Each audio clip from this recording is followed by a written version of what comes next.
नमस्कार साथियों,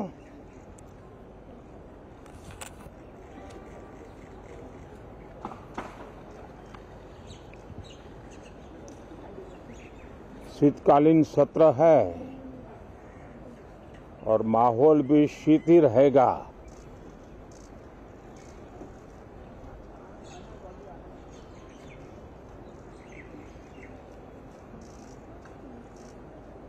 दो 2024 का ये अंतिम कालखंड चल रहा है।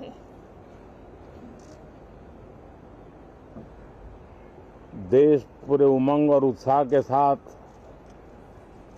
2025 के स्वागत की तैयारी में भी लगा हुआ है। साथियों, संसद का ये सत्र अनेक प्रकार से विशेष है और सबसे बड़ी बात है, हमारे संविधान के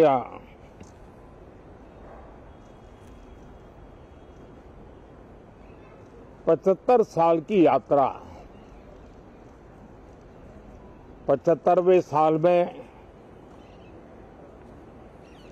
उसका प्रवेश, ये अपने आप में लोकतंत्र के लिए एक बहुत ही उज्जवल अवसर है। और कल संविधान सदन में सब मिलकर के इस संविधान के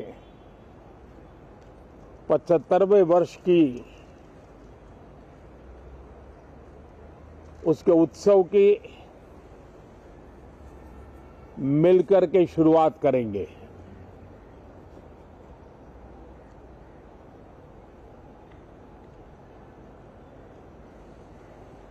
संविधान निर्माताओं ने संविधान निर्माण करते समय एक एक बिंदु पर बहुत विस्तार से बहस की है और तब जाकर के ऐसा उत्तम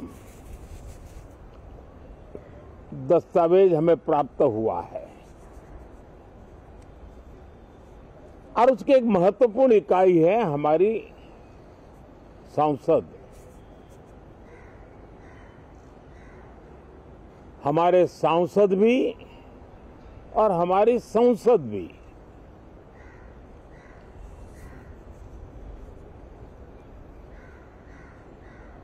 पार्लियामेंट में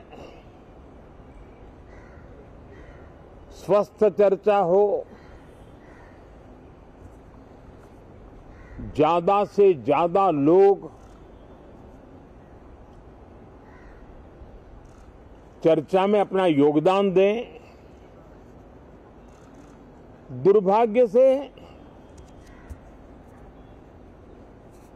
कुछ लोगों ने अपने राजनीतिक स्वार्थ के लिए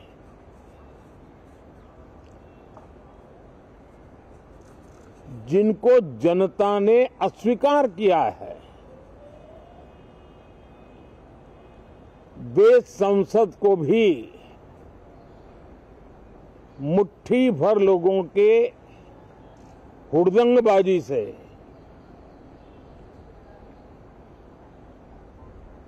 कंट्रोल करने का लगातार प्रयास कर रहे हैं।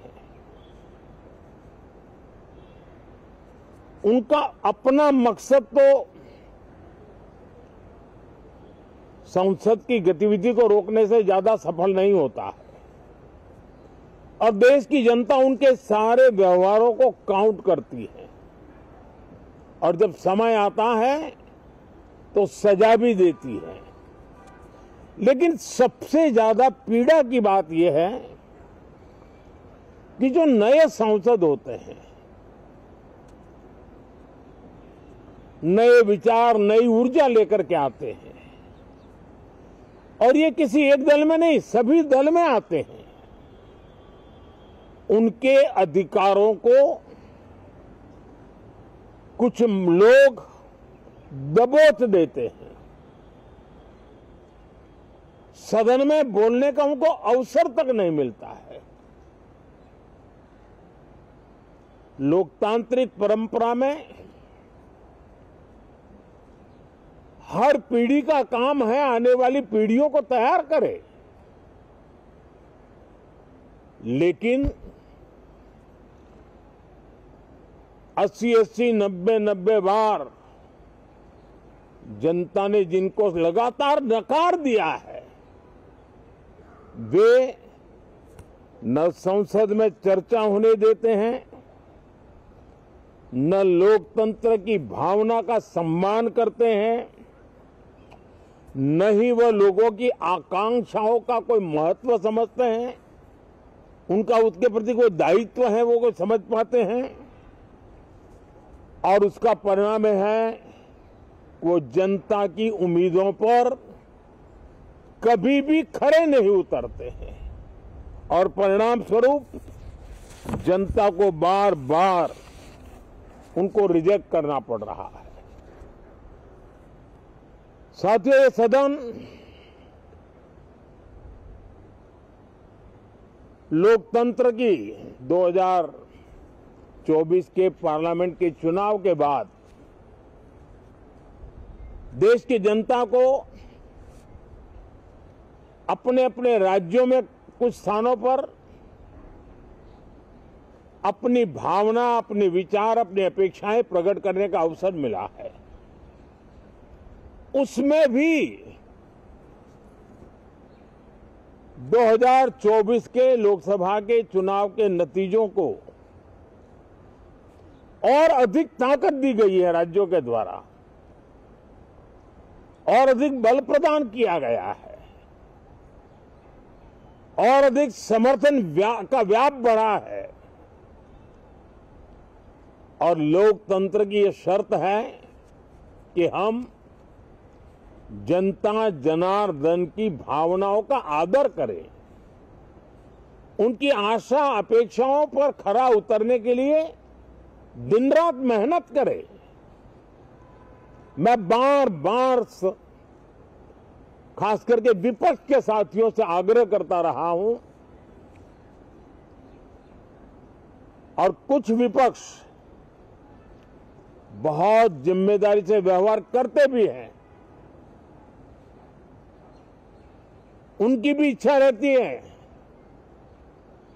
कि सदन में सुचारू रूप से काम हो, लेकिन लगातार जिनको जनता ने नकार दिया है, वे अपने साथियों की बात को भी दबोच देते थे, उनकी भावनाओं का भी अनादर करते हैं, लोकतंत्र की भावनाओं का अनादर करते हैं।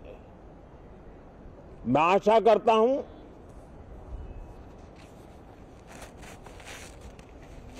कि हमारे नए साथियों को अवसर मिले। सभी दल में नए साथी हैं, उनके पास नए विचार है, भारत को आगे ले जाने के लिए नई नई कल्पनाएं हैं। और आज विश्व भारत की तरफ बहुत आशा भरी नजर से देख रहा है, तब हम संसद का समय का उपयोग वैश्विक स्तर पर भी भारत के आज जो सम्मान बढ़ा है, भारत का प्रति जो आकर्षण बढ़ा है, उसको बल प्रदान करने वाला हमारा व्यवहार रहना चाहिए। विश्व के अंदर भारत को ऐसे अवसर बहुत कम मिलते हैं जो आज मिला है और भारत की संसद से वो संदेश भी जाना चाहिए कि भारत के मतदाता उनका लोकतंत्र के प्रति समर्पण, उनका संविधान के प्रति समर्पण, उनका संसदीय कार्य पद्धति पर विश्वास, संसद में बैठे हुए हम सबको जनता जनार्दन की इन भावनाओं पर खरा उतरना ही पड़ेगा। और समय की मांग है, हम अब तक जितना समय गंवा चुके हैं उसका थोड़ा पश्चाताप करें और उसका परिमार्जन करने का उपाय यही है कि हम बहुत ही तंदुरुस्त तरीके से हर विषय के अनेक पहलुओं को संसद भवन में हम उजागर करें। आने वाली पीढ़ियां भी पढ़ेगी उसको, उसमें से प्रेरणा लेगी।